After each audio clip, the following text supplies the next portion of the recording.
Ladies and gentlemen, boys and girls, humanoids of all descriptions, welcome to the channel. I'm Cap, this is my place. My channel is a channel with no corporate sponsors and no AdSense revenue, so please like, share, and subscribe because having a head in a box shipped to your door isn't cheap. In this month's firearms video, we examine the difference between cover and concealment, and we look at issues with shooting from cover, and finally the effectiveness of typical stud walls as cover. So, it's been a while. Who the hell am I? Well, I'm Cap. I spent 7 years in the Army. I'm a former Army drill sergeant, which means I taught marksmanship. At my last duty station, I represented my unit in the Army Small Arms Tournament. Thanks for letting me know on a Friday before Monday that I was going to do that. Love that.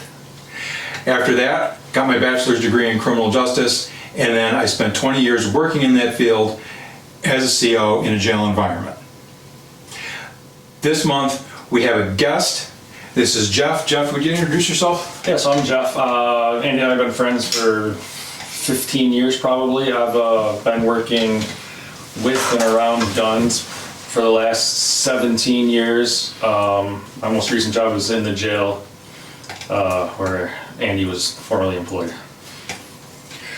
All right, so the first thing we're going to talk about is concealment. Concealment is only that. Concealment is any object that blocks a person from observation. No more. So trees, grass, even a sheet hanging in a window is concealment. Right. Yeah, so there's no expectation of protection from bullets or small fragments when you're in concealment. Okay, now when we start talking about cover, sometimes cover is unnecessarily referred to as hard cover. Look, if it's not hard, it's not cover. That's all there is to it. So any object or material that provides reasonable expectation that a bullet will be stopped is cover. So the bigger and faster and heavier and harder the bullet, the bigger and denser or harder the material that you're hiding behind has to be in order to stop the bullet. So, examples. Very large hardwood trees, masonry meaning brick or concrete, structures or barriers made out of those materials like the K barriers you see along the highway, vehicle motors, not the sheet metal, but the motors, and large piles of stone or compacted soil. In the Army, we always told people that you need a minimum of 18 inches of compacted soil before you can expect to start stopping bullets. So now it's time to start talking about shooting from cover. There are plenty of conflicting opinions regarding shooting from cover. Many of them are at least partially correct. Some of them are. If you stand too far back in low light, you may be illuminated by your muzzle flash. Or it could be the light on your weapon system also, reflecting off your cover back at you. If you're too close alongside a wall or barricade, your muzzle blast will push your gun off target. Now, while there is a column of air in the barrel in front of the bullet, and it does get compressed, come out violently, it doesn't have the volume or velocity of the hot gases behind the bullet. If you're not behind a hard surface, the thing is you're exposed. You're not in cover. However, these surfaces, when struck at a low angle, will cause the bullet to basically skim along them and will strike you or shower you with sharp debris. Now, this is our setup here for some video clips showing you us shooting these objects here, we've got from a big box home improvement store, a cinder block.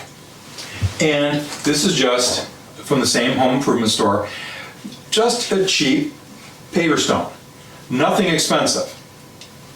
You can see in both cases, and we'll bring you up close in a second, there's a smear of lead, and on this paver stone there's a little bit, what looks like there's just a piece of a bullet jacket embedded in the surface. But you notice they didn't break.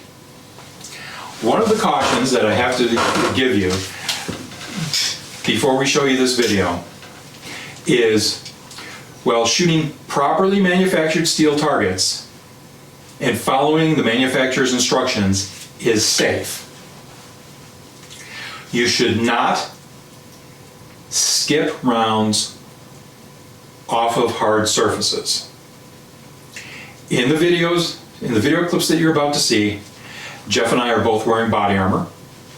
We both have individual first aid kits that are geared towards trauma, and that means gunshot wounds, and we both have extensive training in utilizing those first aid kits. And unfortunately, I've been present on a range where somebody gave himself a negligent discharge gunshot wound that I ended up treating. Don't do what you're about to see at home. I have a space where I can do this safely, and I have an assistant here in Jeff who can help me if something happens. Again, don't do this at home. So here we have some video clips. We're using Federal Premium Ammunition, HSTs, in both 9mm in Jeff's 2 Glocks and in 45 ACP from my 2 guns.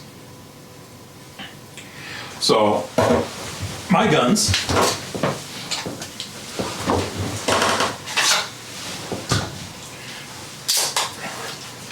full size in 1911, obviously in 45 ACP, and an AMT backup gun. This thing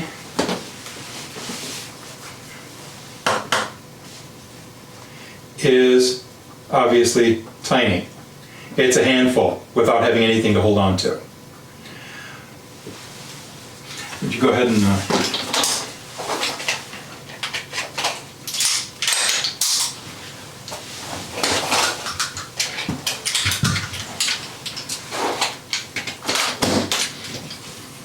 so again, 2 guns.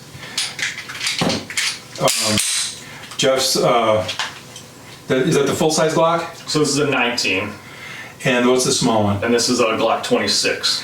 And for comparison, full-size 1911 and the AMT. Both of the small guns, in fact, will fit on a grown man's hand.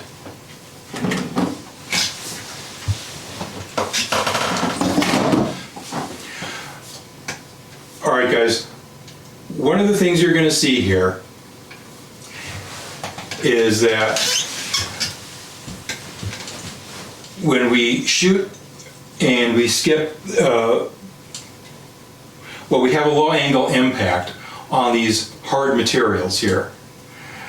You're going to see that it looks like, and I believe it is what it looks like, that the bullet remains intact and strikes our steel target. And we'll go ahead and show that one of those clips right now.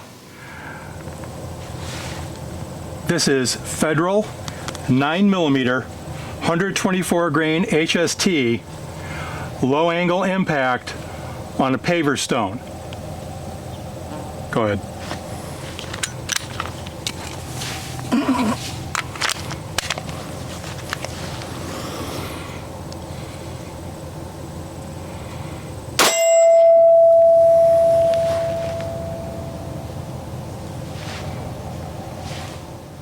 So back from outside, one of the things that we both expected when shooting these hardscape items was that they would break even though we were having a low angle impact. Yeah, I was completely shocked that even the paver didn't shatter with the 45 at least. And we both really looked for some sort of crack, and obviously fully intact. As you can see, you got smears of lead from the 45, but you still have the impact marks from the 9mm. The 45 has so much more mass. You can see the 45 was what knocked this off of the stand it was on.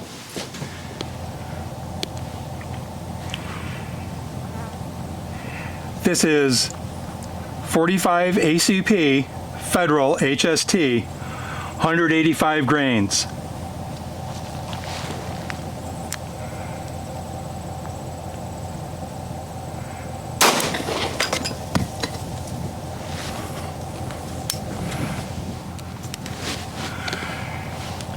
This is Federal 45 ACP HSTs, 185 grains.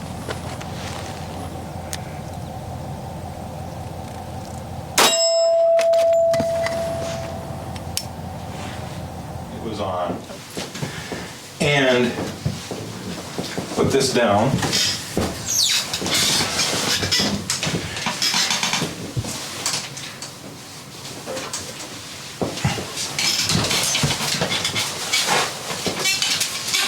Again, nothing is broken here. You can see the smear of lead from various bullets that hit it. And you can see me shake the thing around. It also didn't shatter. This is Federal 9mm 124 grain HSTs. Oh.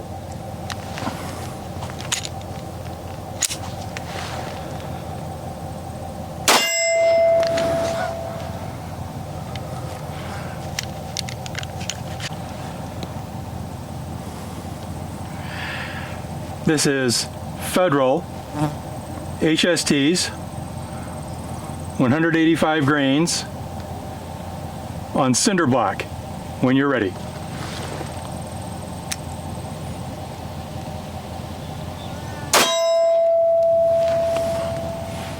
Didn't shatter, which we both fully expected it would.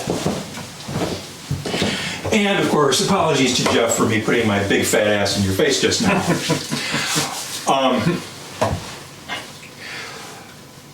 Let's take a look at the wall.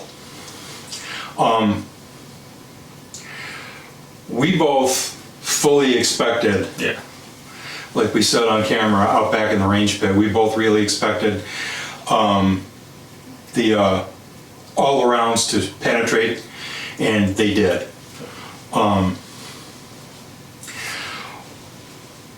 And so let's take a look at that right now. All right, everybody, this is a standard 2x4 stud wall like you find on the interior of your house.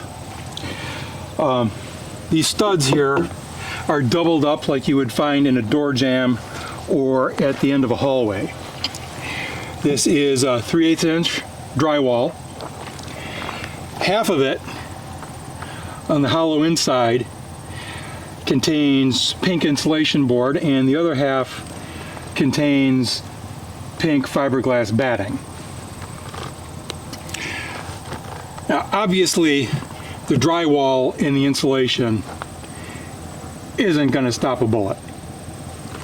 So we're going to start with two full-size handguns, the 9mm and the 45. Then we're going to go to two subcompacts, a 9mm and a 45. I am reasonably sure that not only will the full-size handguns go right through a double stud, I'm pretty sure that the subcompact handguns will send a bullet with enough velocity that the energy will carry it through these double studs. Once we've done this side and the two middle shots, I've got a treat.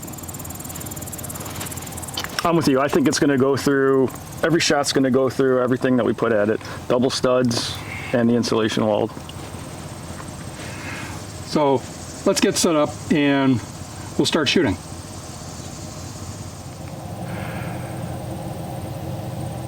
Federal 45 ACP, HSTs 185 grain through double studs and drywall.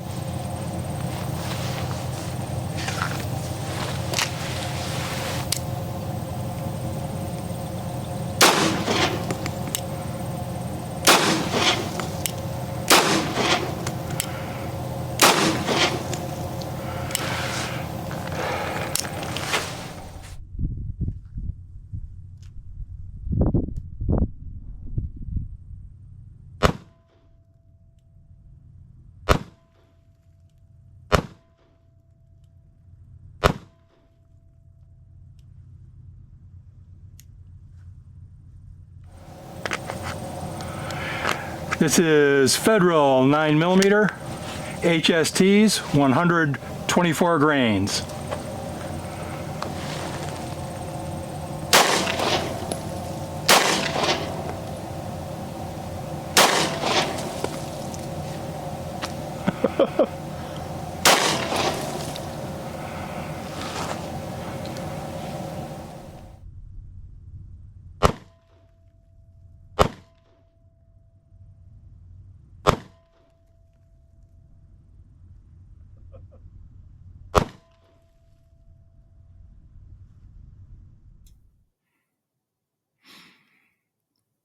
Okay, guys, in this clip, we had to discard the audio because there was music playing in the background, apparently, and I didn't feel like getting a channel strike from YouTube.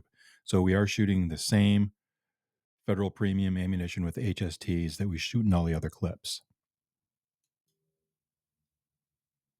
This is the AMT backup gun in 45 ACP.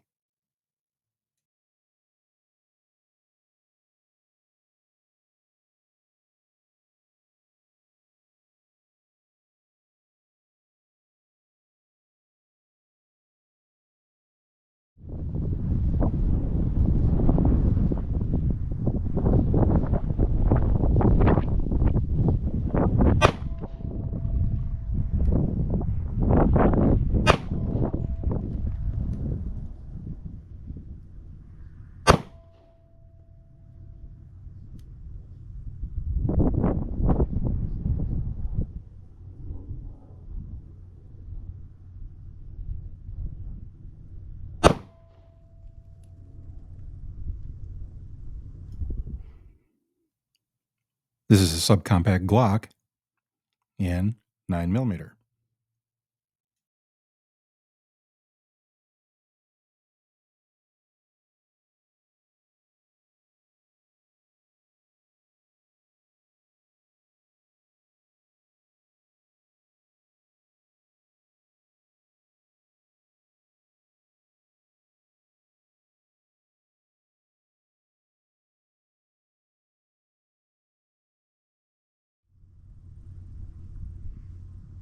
This is 9mm Federal HST 124 grains out of a subcompact Glock when you're ready.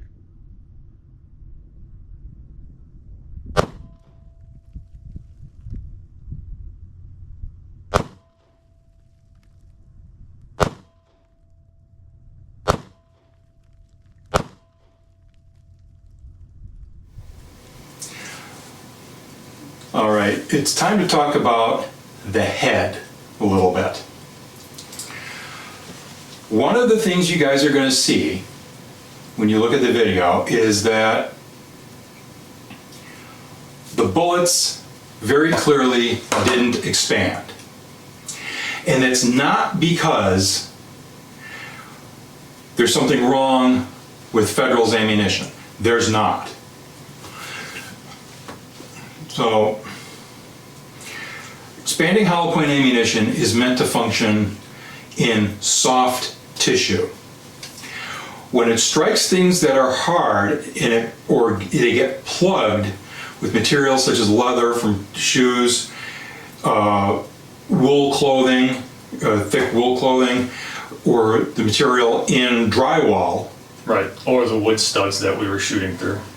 Yeah, that's right. When that hollow point gets plugged, it doesn't expand properly. They also don't expand properly when they get damaged.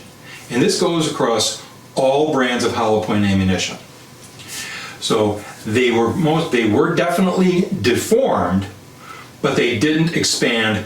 So a 9mm expanding hollow point will reliably expand to 10 or even about 11 millimeters. And the 45 ACP will expand some brands up to almost 70 caliber, nearly twice its size. But that's simply not going to happen when the bullets are damaged. So let's take a look at the head being shot now. This is Federal 9mm 124 grain HSTs out of a full-size Glock. Whenever you're ready.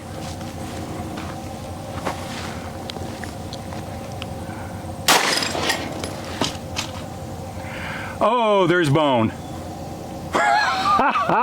Let's set him back up, and I'll have a whack at him with a 45. This is Federal 9mm 124 grain HSTs out of a full-size Glock. Whenever you're ready.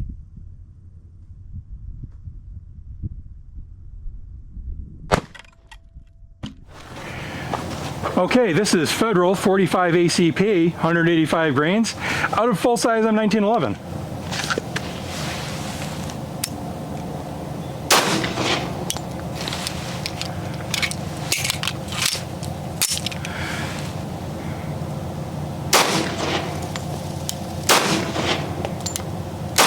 Oh, right in the face. All right. Hey, let's go take a look. Okay, this is Federal 45 ACP 185 grains out of full-size M1911.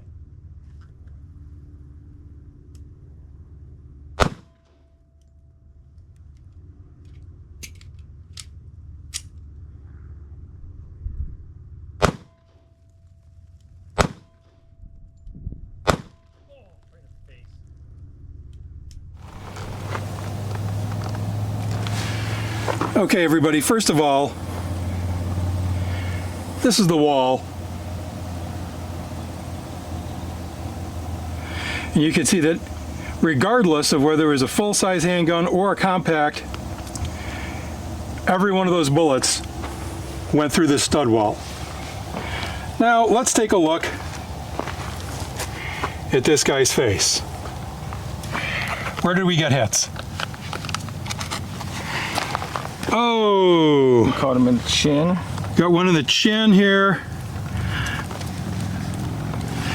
We had the Timu assassin who looked like he blew his nose in his hands and licked them clean right through the orbital there. Those were the only ones. Broke his neck. All right.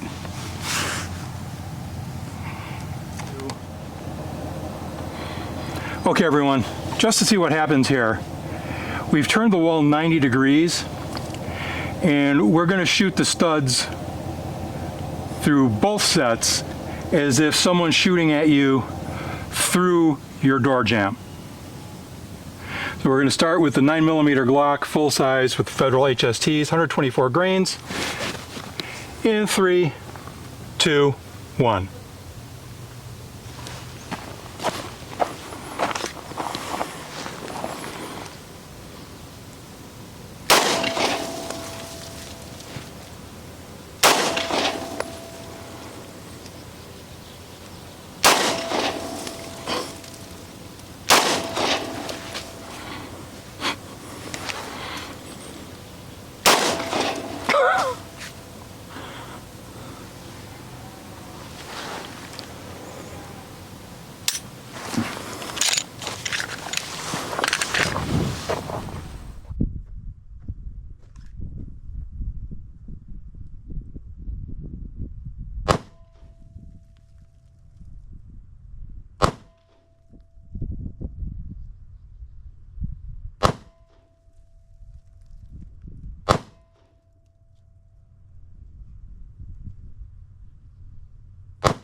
All right, full-size M1911, 45 ACP, Federal Hydroshocks, HSTs, 185 grain.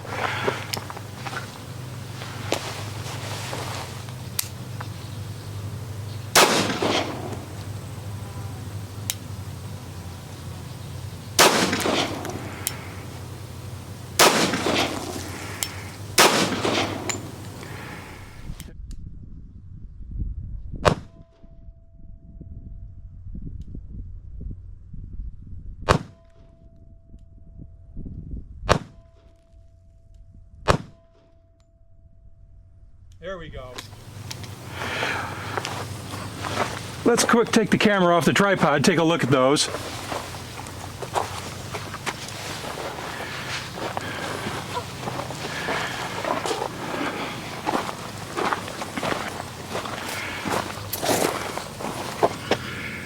Okay, 1, 2, 3, 4. These are the 9mm, shredding the drywall. And what do we have on the back side? Well, 2 double studs, so 4 2x4s, will stop a 9mm and a 19 and a 45 ACP from about 20 feet. I'm shocked. Yeah, I really thought those were going to go through.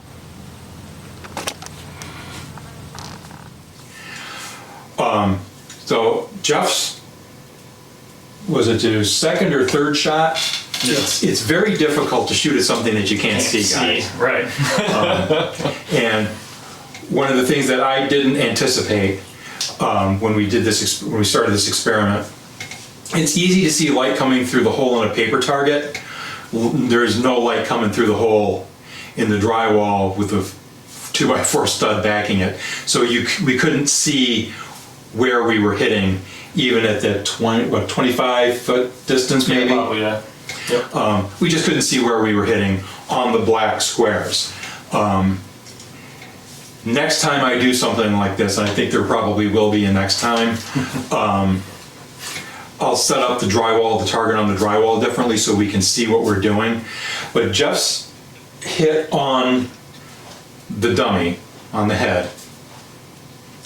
As you can see in the clip, the damaged bullet went through the wall and hit under the chin, perhaps just striking the tip of the jaw, and went through all the soft tissue, the muscle that supports the tongue, and struck the spine and took some bone fragments out with it on its way out the back.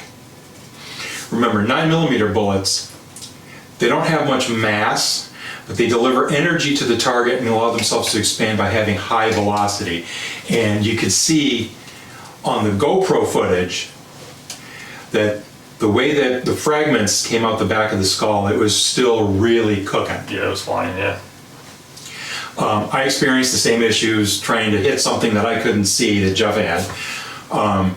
The 45 struck somewhere on the cheek next to the upper mandible and followed through all the soft tissue and came out probably through what would be the muscle for the neck. Obviously that wouldn't be a fatal wound on somebody that was your assailant.